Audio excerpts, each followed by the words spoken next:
everyone, we're Peace After Pain, you're watching Antichrist Magazine TV. Yo! Alright, so first of all, we're going to introduce all the band to the subscribers. We start from the left. Oscar, bass player. Arnold, vocals. Kiva, drums. And Mark, guitars. Okay, so we just want to start saying thank you for the time dedicated to the band. So first of all, we're going to explain what's behind the band name. It's very easy in the end. It's simply, Peace After Pain basically describes any obstacle and any, struggle you might have in your life, and what's the sensation of peace you might experience right after. And yeah, basically the name came because we were all coming from, kind of tough situations before we met. Somebody just left other projects or other, life kind of experiences, and then yeah, basically the name was proposed one day once we started to rehearse with the band, and yeah, and there it goes. Simply I bring the name to the rehearsal room and everybody was happy with that. So this is how Peace After Pain started, basically. Okay, so basically the essence of insanity is just an idea that came out because we wanted to bring back to life all the songs that we recorded before with a band. We started with Peace After Pain back in 2017. We recorded several demos, actually 3 EPs, where we had different songs, and in the end we just thought, why not to release all those songs in a full-length album, right? So this is, when we came out with the idea, we discussed it, and then, we just get back to our preferred studio, which is the F2F studio in Sabadell, which is a little town close to Barcelona. Actually, we take the opportunity to say hello to our record technician that make it possible. And basically, yes, we just wanted to take all those songs, just revisit all of them, and re-record all the songs with Arnaud's voice, because we had some EPs with another singer voice, and yeah, and this is how the Essence of Insanity came out. So if we talk about the way we compose it, back in the day, it was pretty easy. I was just bringing a couple of riffs in the rehearsal room, and then we were getting there together with Kiba and Oscar, revisiting all the riffs, and just checking the ideas, saying, we gotta put a chorus here, we gotta put probably the voice here, okay, here is the right place where to put a solo, and this is how we compose the album. And then in the end, always we had Arnaud just coming with some ideas with the vocal metrics. I was writing the lyrics based on his vocal metrics, and then we just make the album. In general, the topics we try to speak about are, related to anger, personal struggle, and personal overcome as well, after a struggle, which is still related to the band name. And, we have a lot of songs that speaks about it in the album. Actually, I think 90% of those have this common topic. I can make an example. We can, for example, take Out of My Sight, which speaks about people you don't want to see again in your life, right? So those people that is basically stabbing on your back, and is a typical topic in the end, but I think it's something that everybody experienced, so we decided to speak about that in that song. We can take another example, which is about individuality. Is actually the first song of the album, is called Depend on No One, meaning that everything that happens in your life, you're the only one facing it, no matter you have around you, etc. So you have actually to face the shit. But yeah, in general, these are the topics that we speak about in the lyrics. It's good to say also that we always try to have a contrast within the song and the lyrics, which are really aggressive in our video clips, because you see the video clips are really funny. We involve different characters. We do shit, we just try to have fun, and I think it's also a kind of life meaning, right? So you can struggle and you can speak about any serious thing, but you always have to keep that ironic side, things, which I think is pretty much reflected in our video clips. But yeah, in general, the topic of the lyrics is what I just said. So then, yeah, in regards to the album cover art, it was very easy because, as I said before, we're speaking about anger and all this kind of stuff in the lyrics. So we thought, how can we represent that in a funny way, right? So we thought about our mascot. We have a character which is the Saint Death. It's very typical in the end, but we revisited this in a kind of a funny way. So we wanted our character vomiting all the shit, right? So as well as you do in your lyrics, you vomit all your anger, all your hate towards whatever you don't like. And this is how the idea came out. And we thought, why, since the title is The Essence of Insanity, right? Why don't we draw the death vomiting on something, and we are part of the vomit because we're the band, we're the ones that actually wrote the lyrics. And yeah, the idea came out. We contacted a guy because we saw his drawings were actually matching our style. We play crossover thrash metal, so we wanted something like a street kind of graffiti or stuff like that. And we contacted this guy, which is called Luis V. We take the opportunity here, of course, to say hello to him, which is probably the best drawer that we found in all our journey. And yeah, it was able to represent that in a great way. And yeah, it was cool. So actually, what do you think about the cover art? Yeah, I say as well. Luis is a great guy, so the cover art is cool.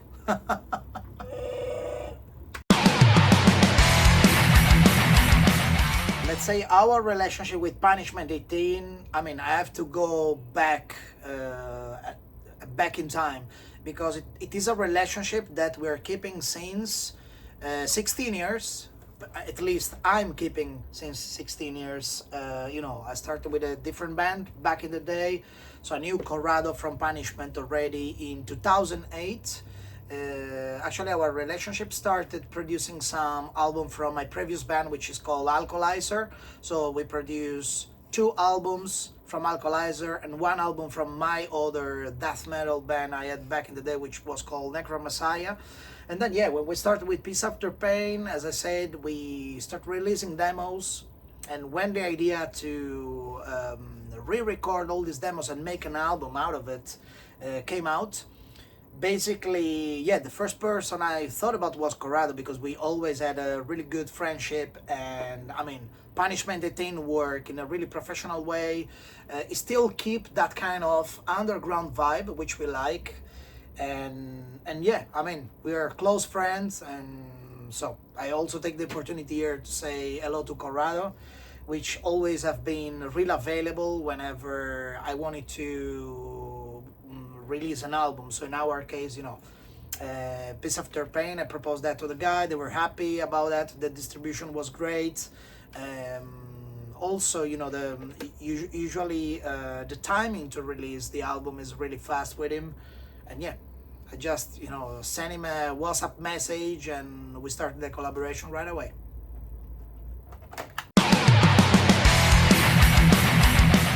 Alright, so what we do for our livelihood? Yeah, it's very easy. We don't live from music, of course. You can imagine that. It's a very tough business.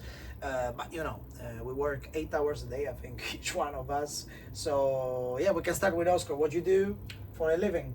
I'm a wizard. I'm a wizard. He's a wizard. Okay, nice. Yeah. Arnau, what you do? I am professional male prostitution. Okay, it works in prostitution. Probably it's going to be censored, but it's fine. Anyway, Kiva, what you do for a living? I work on logistics.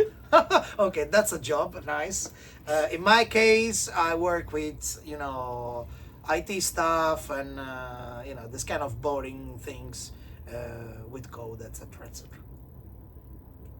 And I speak a lot. Okay, so I'm a speaker. They always complain about the fact I speak a lot, so I'm a speaker. I'm a I'm a storyteller. Right, so yeah, I mean, it's a long story. Actually, for me, it's been, as far as I remember, it was on a car with my dad. You know, we were just coming back home, and he first put to me Deep Purple. I was probably, I don't know, 7, 8 years old. And when I first started to play guitar, because my dad plays guitar as well, I was 11, you know, so I tried with some riffs from Nirvana, was my favorite band at that time. This is how I discover, interest in music. And I started with metal, same age, because I still remember was a guy from my little town. He gave me, he just told me, if you like grunge or rock music, you probably will like this band. It's a little bit more extreme, but you will like that. And he gave me as a present Peace of Mind from Iron Maiden. It just blew my fucking mind. This is how I discovered interest for metal in general. And I think everybody discover the same interest at the same age. I don't know. What was your favorite band when you were, a child, Oscar? Just think about one band. I don't know. Probably Slayer, Oh fuck. Anthrax, He Eres el Silencio. he started with the extreme shit. Or no, I don't know. Think about something. I think maybe Taylor Swift. Taylor Swift. Yeah. The fuck is that? I don't know this band. No? Sorry guys, I don't know this band. Taylor Swift. Okay, Taylor Swift. I don't know them. Kiba, think about somebody. I don't know many, a lot of bands, a lot of styles. Think about one. One, maybe Mastodon. Oh, right. Okay, that's good. So yeah, this is how we discover interest for metal music.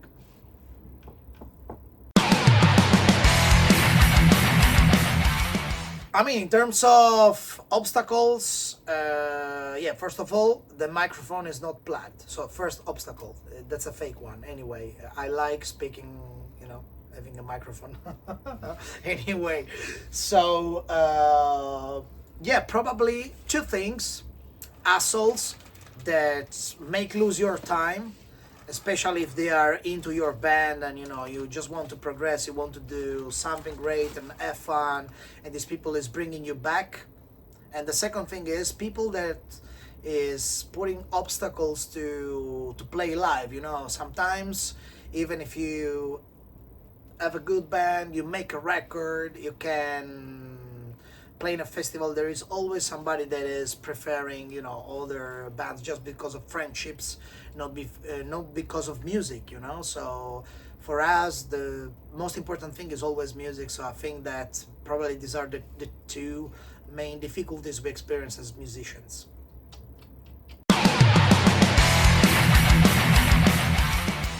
Yeah, I mean, there are a lot of artists we listen which are not metal. Actually, in this band, we are all fans of country and bluegrass music. Listen a lot of blues, a lot of typical Spanish music. I gotta say that I'm the only one in the band which is not Spanish. Actually, I'm Sardinian, but I do listen Spanish music and flamenco.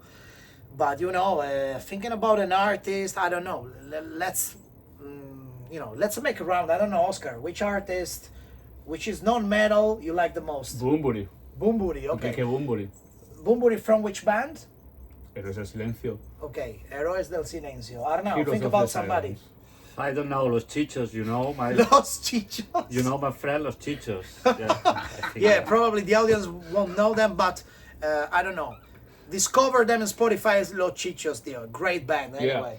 Kiba, I don't know. Somebody? Maybe Camarón de la Isla. Camarón de la Isla. Yo soy gitano. Y Vengo a tu casamiento. Venga tu It's a great one. Great one. I like him. I don't know. In my case, non-metal. It's very difficult. I can say Rafael Acarrá. I mean, I love her. Amor, hay que venir al sur. So yeah, you can understand. We like a lot of non-metal artists. All right, so non-metal artists we would like to collaborate with. Yeah, there are a lot of them. Actually, what we like, we just say that these are Camela. artists which are dead already, but I don't know. Somebody that is alive, Oscar? Somebody? Camela. Camela, okay. Camela. I think Joan Manuel Serrat, but I think it's dead.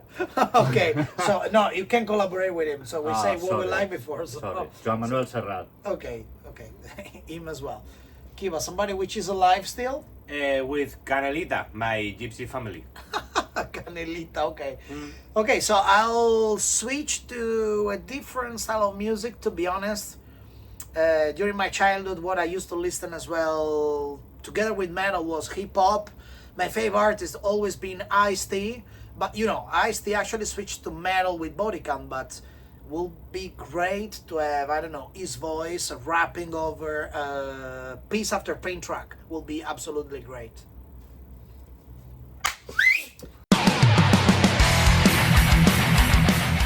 All right, so about the evolution of metal music, to be honest, I mean, there are a lot of factors and aspects we need to consider, right?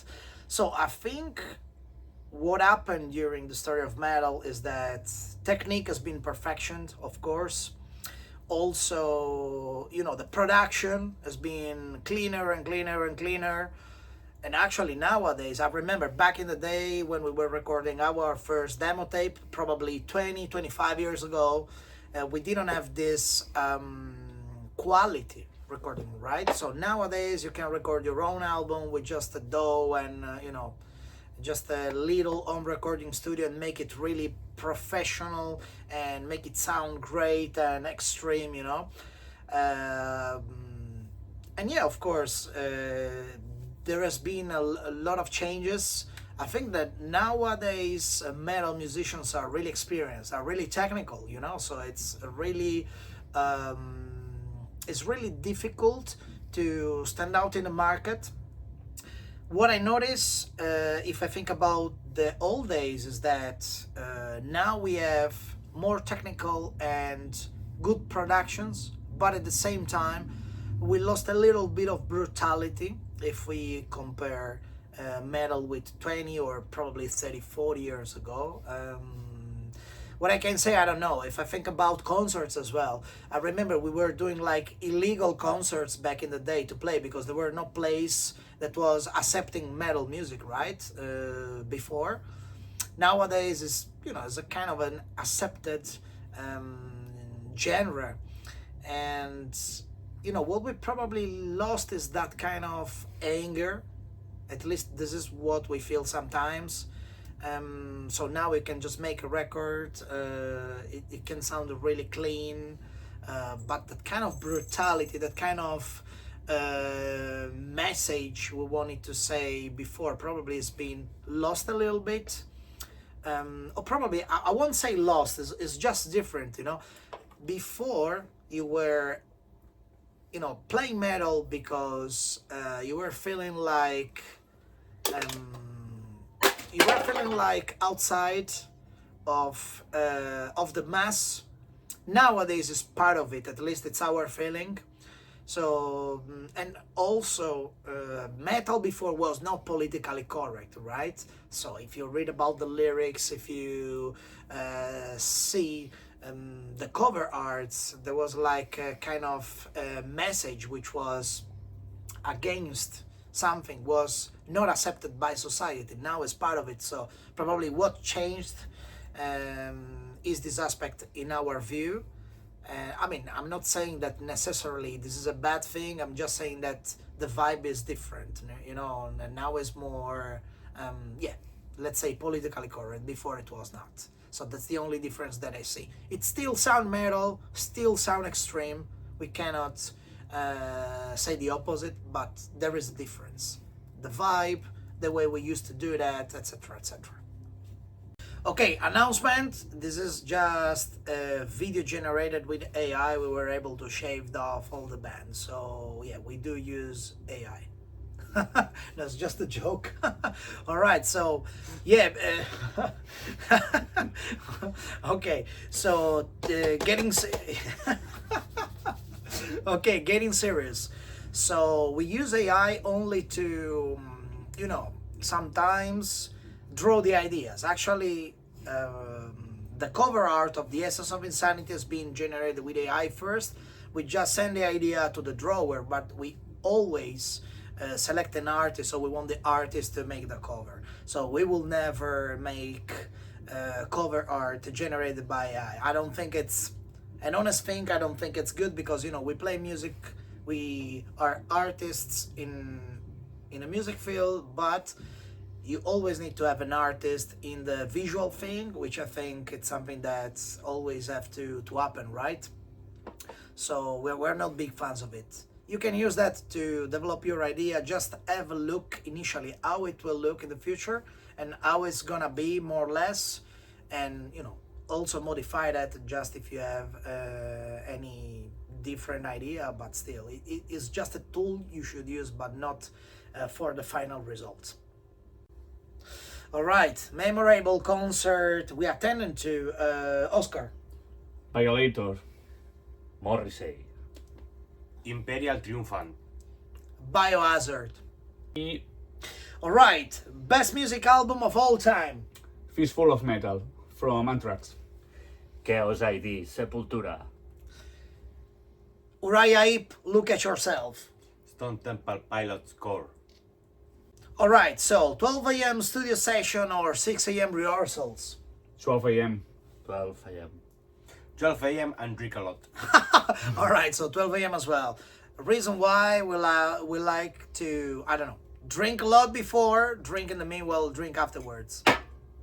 Wow, that's complex. A lot of favorites, non-rock metal songs, but I think, I have it clear. Let's start with Oscar again. California Dreams for Mamas and the Papas. I don't know. Bailar Pregados. Sergio Dalma. Ole! Camarón de la Isla, Viviré. My one is a typical one, but I love it. It's Vamos a la playa de Riguera. Vamos a la playa, oh, oh, oh. Vamos a la playa, oh, oh, oh. All right, so future plans, you won't believe that, but we're actually ending up, thanks Weiser, we're actually ending up our new album. We just released the first one, but the second one is almost done. It's going to be a 9 tracks album, and I won't spoil too much, but I just want to say that it's going to be Peace After Pain style. It's going to be brutal. It's sounding faster than the previous one, still crossover style, and still released by Punishment 18. So stay tuned. Peace After Pain. Yo! Yo! Anyway, we're back. Just wanted to say thanks to everybody that is watching the interview. Thanks to Antichrist Magazine for the time and interest in the band. Again, cheers from Peace After Pain. Listen to our music. Watch out the new upcoming album. Stay tuned. Oh! Hey!